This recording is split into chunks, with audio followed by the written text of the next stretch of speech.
মুসলিম তরুণরা তাদের বাবা মায়ের ব্যাপারে সব সময় সংকটের মধ্যে থাকে। সব সময়। জানেন কেন?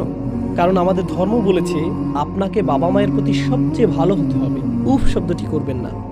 আর বাবা মায়েরা এটা জানেন এবং তারা এটার সদ্ব্যবহার করেন। এটার সদ্ব্যবহারে তারা এতটাই চমৎকার, আমাদের বাবা মায়েরা এই সুযোগের এতটাই অপব্যবহার করতে পারেন, এত চমৎকারভাবে তারা আক্রমণাত্মক কথা বলতে পারেন।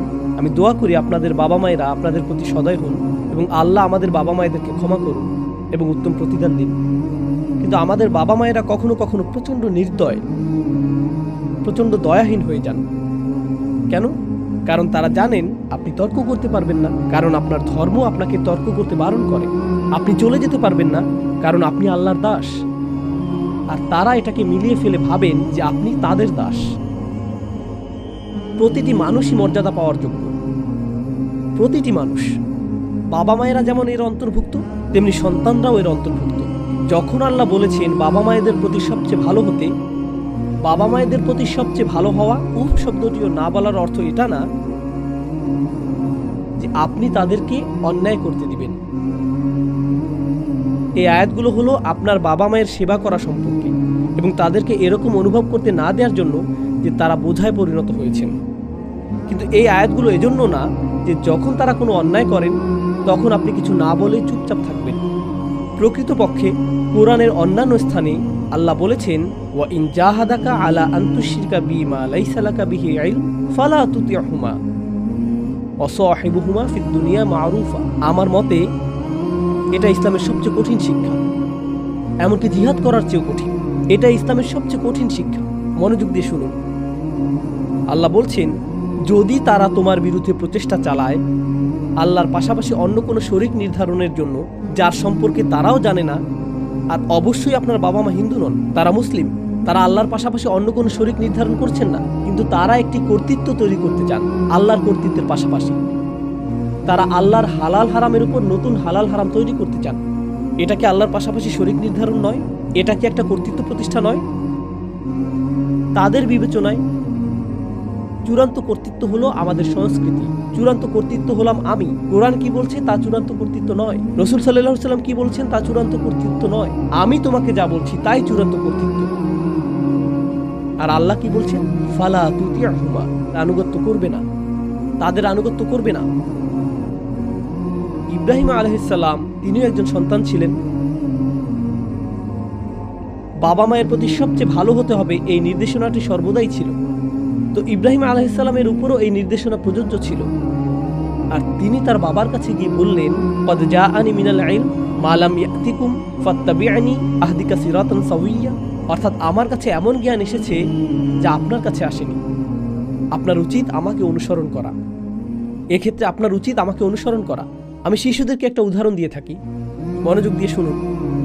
মনে করুন আমার বাবা অথবা কারো বাবা। আমি আমার বাবাকে এই উদাহরণে আনতে চাই না। মনে করুন কারো বাবা সোফায় ঘুমিয়ে আছেন। তিনি সোফায় ঘুমিয়ে আছেন আর ঘরে আগুন লেগে গেছে। আর ছেলে এসে ডাক দিল, আব্বা, ড্যাডি, বাবা, পাপা।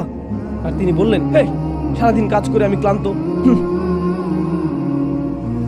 কিন্তু ঘরের মধ্যে কি বললাম তোমাকে, আমাকে ঘুমাতে দাও। না না না, আগুনের উত্তাপ বেড়ে যাচ্ছে, আপনার এখনই উঠে পড়া উচিত, আমাকে একা থাকতে দাও। এটা জরুরি কিছু না, এটা জরুরি। এখন তাকে টেনে বের করতে হবে। আর তিনি চিৎকার করছেন আর আপনাকে অভিশাপ দিচ্ছেন। আর তখন তিনি আপনাকে বলছেন, ইসলাম বলেছে যে তোমরা বাবা মার প্রতি উফ শব্দটি উচ্চারণ করো না। আর এখন তুমি তোমার বাবাকে ঘুম থেকে টেনে তুলে বের করছো। কিন্তু তারপরেও আপনাকে তাকে টেনে বের করতে হবে। আপনি বলতে পারবেন না যে তুমিই ঠিক বাবা, তোমাকে বাইরে আনা আমার উচিত হয়নি, দুঃখিত, আমি বাড়িটা আগুনে পুড়তে দিয়ে বাইরে চলে যাচ্ছি, আমি এই আয়াতটি অনুসরণ করছি। এটা কি যুক্তিসঙ্গত আচরণ? না। আপনার এবং আমার উচিত আমাদের বাবা মায়েদের ভুলগুলো দেখিয়ে দিয়ে তাদেরকে সাহায্য করা। আর যদি তারা অনমনীয় মনোভাবের দরুন তা দেখতে অস্বীকৃতি জানান, নিজেদের চিন্তায় অটল থাকার কারণে যদি তারা তা দেখতে অস্বীকার করেন, তখন আপনি দুইটি কাজ করতে পারেন। প্রথমত, আপনাকে পরিষ্কারভাবে বলতে হবে কোন জিনিসটি তারা অন্যায় করছেন এবং কেন। আপনাকে পরিষ্কারভাবে প্রকাশ করতে হবে এভাবে, এটা তোমার অন্যায় এবং এটা এমন কিছু নয় যার কারণে আল্লাহ সন্তুষ্ট হবেন। আমি এটা করতে পারবো না এবং আমি এটা করব না। আমি তোমাকে অত্যন্ত ভালোবাসি, কিন্তু এক্ষেত্রে আমি তোমার কথা অমান্য করব।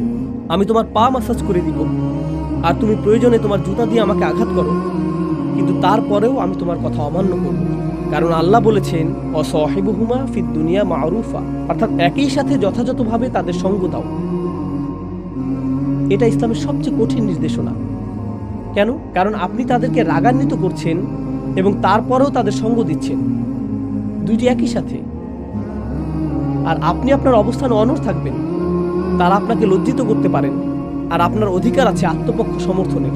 আপনি বলবেন, তোমরা যা বলছো তা সত্য না, তোমরা যা করছো তা অন্যায়। তোমরা যখন আমার সাথে এভাবে কথা বলো, তোমাদের এই কথা ফেরেশতারা লিখে ফেলেন। তোমাদের আরেকটি ব্যক্তি সত্তাকে অপমানিত করার অধিকার নেই। আপন সন্তান হলেও তোমাদের সেই অধিকার নেই। আল্লাহ আমাকে তোমাদের প্রতি সবচেয়ে ভালো হওয়ার নির্দেশনা দেওয়ার অর্থ এই নয় যে তিনি তোমাদেরকে আমার প্রতি সবচেয়ে খারাপ হওয়ার অধিকার দিয়ে দিয়েছেন। এটা সঠিক নয়। আমারও অধিকার আছে, আর কিছু ক্ষেত্রে আপনি বেরিয়ে আসতে পারবেন। আপনি কথোপকথনের মাঝখান থেকে বের হয়ে আসতে পারেন, কারণ আপনি তাদেরকে আরো বেশি পাপ করা থেকে রক্ষা করছেন। এটাও আপনার বাবা মায়ের প্রতি আপনার একটা করুণা বলে গণ্য হতে পারে, আর তাদের প্রতি কোনো খারাপ ভাষা ব্যবহার করা থেকে বিরত থাকতে পারলেন। কারণ আল্লাহ বলছেন, মা ইয়ালফিযু মিন কওলিন ইল্লা লাদাইহি রাকীবুন আতীদ। রাকীবুন আতীদ, মানুষ যদি একটি শব্দ উচ্চারণ করে, এর জন্য তার পাশে একজন পর্যবেক্ষক নিযুক্ত থাকেন, যার কাজ হলো সবকিছু লিপিবদ্ধ করে রাখা। আমাদের বাবা মায়েদের কথাও লিপিবদ্ধ হচ্ছে। তো আপনি যদি বুঝতে পারেন যে তারা মূর্খতাপ্রসূত কোনো কথা বলে ফেলবেন, তাহলে এটা উত্তম যে আপনি তাদেরকে কিছুক্ষণের জন্য একা থাকতে দিন। তারপর সম্মানের সহিত কথোপকথন চালিয়ে যাওয়ার চেষ্টা করুন, আবারও আবারও আবারও। আর যখন তারা আপনার মধ্যে সামঞ্জস্যতা লক্ষ্য করবেন, এরকম যে আপনি নিজের নিয়ন্ত্রণ হারাচ্ছেন না, আপনি আপনার মেজাজের ভারসাম্য হারাচ্ছেন না, আপনি অবিচলভাবে সত্যকে ধারণ করে আছেন, আর একই সাথে আপনি তাদের প্রতি আপনার সবটুকু দিয়ে সম্মান প্রদর্শনের চেষ্টা করছেন, তখন একসময় তারা মেনে নেবেন। এক সময়, এটা হঠাৎ করে হবে না। এই নির্দেশনাটি হলো বৈপ্লবিক। এটা সহজ বিষয় নয়। বৈপ্লবিক, এটা সহজ বিষয় নয়। আল্লাহ তার ইবাদতের পরে এই বিষয়টাকে স্থান দিয়েছেন। ওয়াকাদা রব্বুকা আল্লা তা'বুদু ইল্লা ইয়াহু ওয়া বিল ওয়ালিদাইনি ইহসানা। বাবা মার প্রতি সবচেয়ে ভালো হওয়াকে তিনি তার ইবাদতের পাশে স্থান দিয়েছেন, কারণ তার ইবাদতের কারণে অনেকেই অনেক বাধার সম্মুখীন হয়ে থাকে। আর আপনার বাবা মার উদ্দেশ্যে ইহসান প্রদর্শন করাও এক ধরনের জিহাদ। আর আমি দোয়া করি যাতে আল্লাহ আমাদের বাবা মায়েদের হৃদয়গুলোকে উন্মুক্ত করে দেন এবং আল্লাহর দ্বীনের শিক্ষাগুলো মানার ব্যাপারে তাদের হৃদয়ে কোমলতা দান করেন। আর ইনশাআল্লাহ আল্লাহ আপনাদের চরিত্রকে ব্যবহার করুন তাদের হৃদয়গুলোকে উন্মুক্ত করার জন্য।